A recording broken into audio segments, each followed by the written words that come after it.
Stage 5 of the Tour of Britain, a meagre 152.2 kilometres from Alderley Park to Warrington.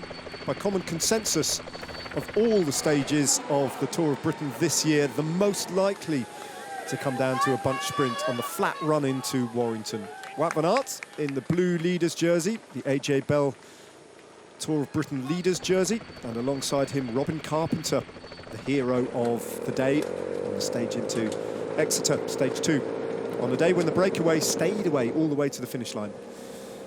Chances of a break getting away and staying away a little bit more remote on this course that featured 3 categorised climbs as the race passed Jodrell Bank and headed up to the Peak District.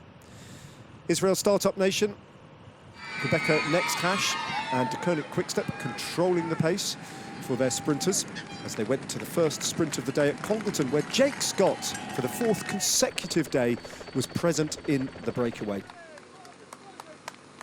Then on to the first climb of the day. This was a little bit more fiercely contested, with Rally's Nick Zukowski challenging Jake Scott, but just missing out, and Scott picked up 4 points on the Category 3 Blackie Bank climb, the first one of the day. Nick Lamini controlling the pace for his sprinter Giacomo Nizzolo to bring this back to a bunch kick. This was a second King of the Mountains, the bottom of the oven climb, a Cat 2 climb, and once again Zukowski made it very hard for Jake Scott. He had to go very deep, the Skoda King of the Mountains green jersey wearer, and only just as the line hoved into view did Jake Scott manage to lunge clear and take another maximum 6 points this time for the Cat 2 climb to extend his huge advantage in the King of the Mountains competition. That left one more climb still to come for the breakaway to contest, and as the rain started to fall, the gap started to tumble on roads that had suddenly become dangerous. Final sprint of the day also went to Jake Scott at Chelford on wet roads. And then on the run into Warrington, Jake Scott dropped back to do a final turn on the front for Matt Bostock, the Canyon DHB Sun God sprinter, being led out by Rory Townsend. So Scott getting back into the peloton, and De Koning Quickstep's Tim de Klerk doing the final bit of work on the front, joined by a selection of other teams.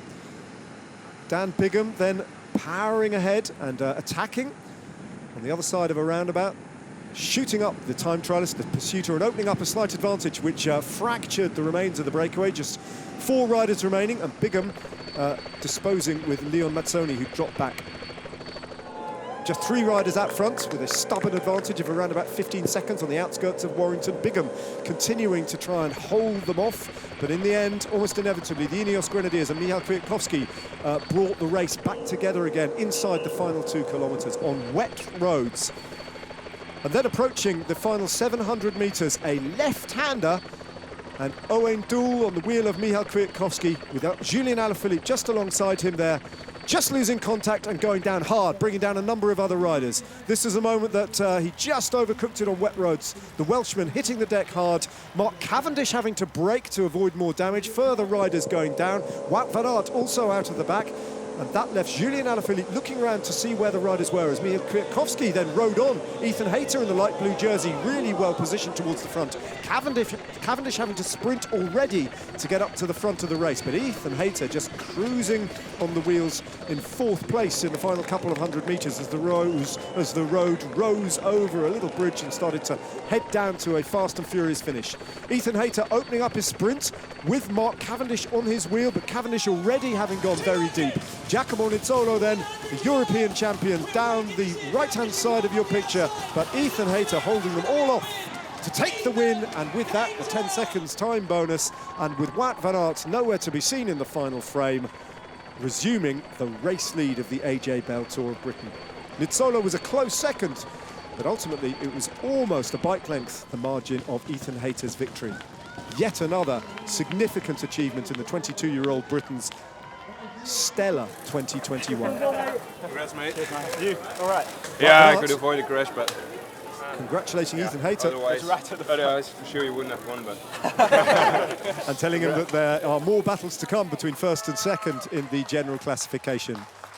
The race now beautifully poised. Ethan Hayter resuming control of the race, courtesy of the time bonuses that he picked up on the line.